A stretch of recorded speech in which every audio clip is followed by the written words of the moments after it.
So here are 4 wireless mice from Razer. If you're trying to answer the question, what is the best wireless mouse from Razer, it's no longer just about gaming, right? So this guy here, this is the Proclick Mouse. This is the most recent mouse released by Razer, and it's unlike any other mouse they've made before. Now there's definitely some Razer charm to it, with the branding and the 5G sensor, 16,000 DPI. It's an excellent, excellent mouse, but this is for people who are productivity first.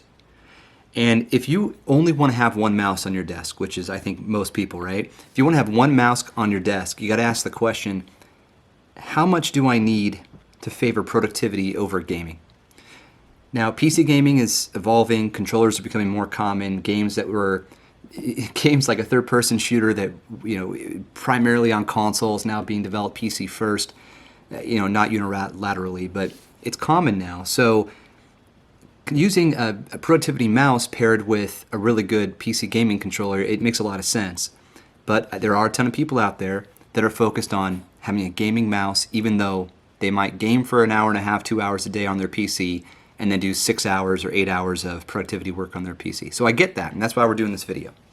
So, okay, Proclick Mouse, $100. I love it. There's a video on the channel you can watch. It was posted recently, all about the Proclick Mouse. This thing is fantastic. Now, this mouse is the Basilisk Ultimate. It's $170. It docks onto this. It is 2.4 gigahertz transfer only. It doesn't have a Bluetooth option. And this mouse is phenomenal. This is really good for esports, right? So if you're playing first-person shooters or even a competitive third-person shooter like a Fortnite, this mouse makes a ton of sense.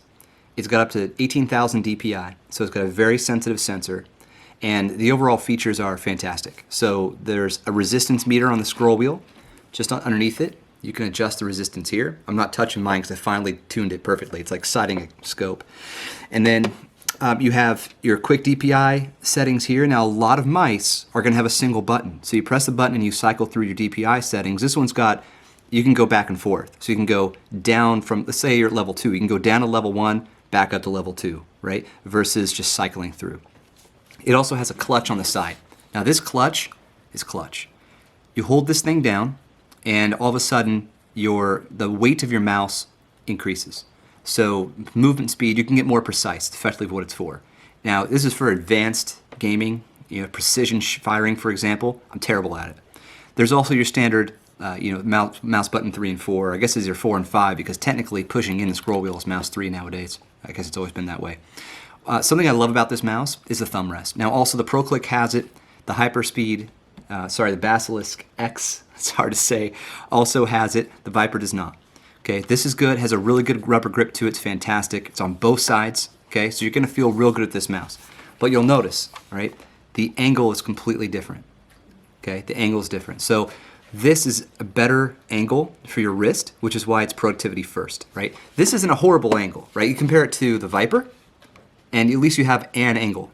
so that's good. But you'll also notice some dust on my Viper because once I got the Basilisk Ultimate, I started using this primarily. The one thing about this mouse that made me, I do have to apologize. It's 20,000 DPI. Sorry about that. It's labeled on the bottom. But one of the reasons that I moved on from this mouse to the Proclick, which came out after, is not only because of the angle. I have terrible wrists. So it's not only the angle, but also the battery life. This mouse is rated for 400 hours. Now, I've charged it all the way up, and then I started using it, and I haven't depleted it yet. It's an excellent mouse, right? Great battery life.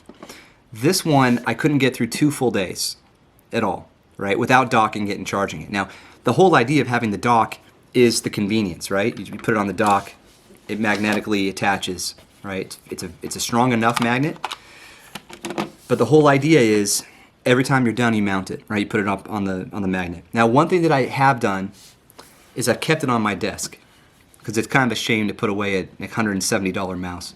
I've kept it on my desk, and I've been using my Proclick, primarily for my productivity use. Now I'm a little bit different. I'm like 11 hours on the PC sometimes. Now with COVID, can't go into offices anymore for meetings, so I've been doing all my meetings virtually, and long days at the office.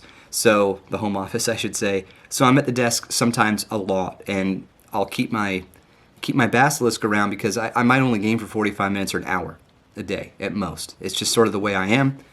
So it makes sense to me to go productivity first on the mouse. But this doesn't take a lot of space, and it's an excellent mouse, so it makes a ton of sense to keep it around and not just, get rid of it. However, if you like that idea but you don't want to spend a combined $270, this Basilisk X has really, really good battery life. Now there's a single AA battery in here shipped with it, which is awesome. It's one of those Energizer Plus batteries. It's really good. But you're gonna miss a couple of things. So first of all, you can go Bluetooth or 2.4 gigahertz. So that's a plus. Now there's no clutch. All right. If you go with the wired Basilisk mouse, there is a clutch on the V2 and the original. Both have a clutch. Otherwise, you get your buttons 4 and 5. Okay, you got your 1 and 2. You can push in for 3. Now you cannot push to the side. All right. So on the other Basilisk and the Proclick, you get additional buttons here. Effectively, here you don't. Okay, you get the single DPI changer, and you can pop open the hood to access that battery cage. All right, so there you go, and that's it. That's all you're doing.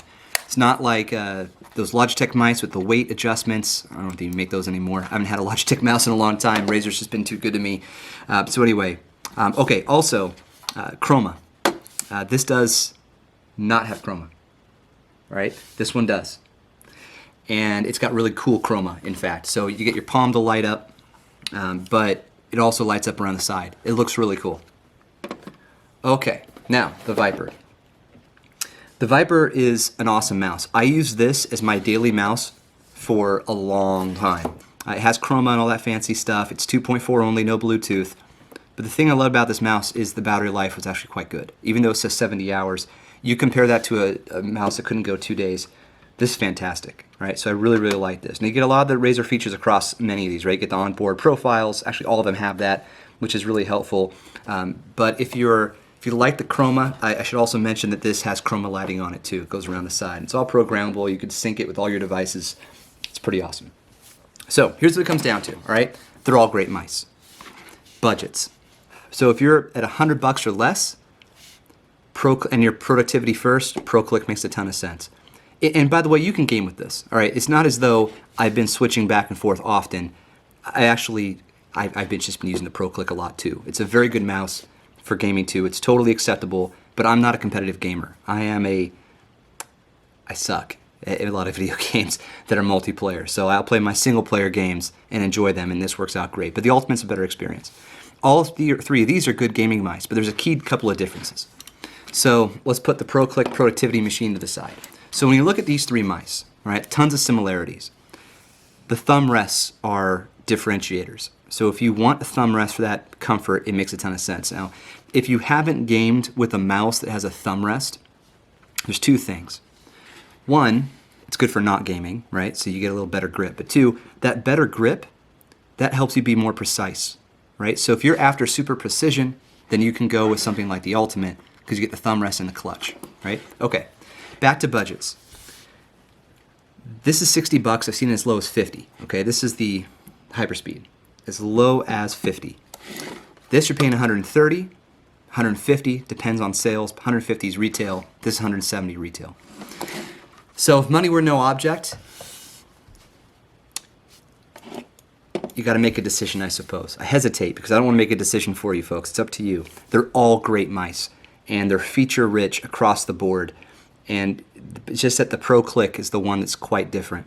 So anyhow, I hope you found this helpful. Now, I own these mice. If you have more questions, just let me know. I can do another video, answer those questions for you. If you want to know the weights and that type of thing, you could Google it all. But generally speaking, they're all about the same. This one's 74 grams, I remember that, but the other ones I can't quite remember. Okay, hope you found it helpful. All have 2-year warranties through Razer. All have 5G sensors. So yeah, okay, thanks a lot folks. Hope you found this valuable, and we'll do another video soon. Take care.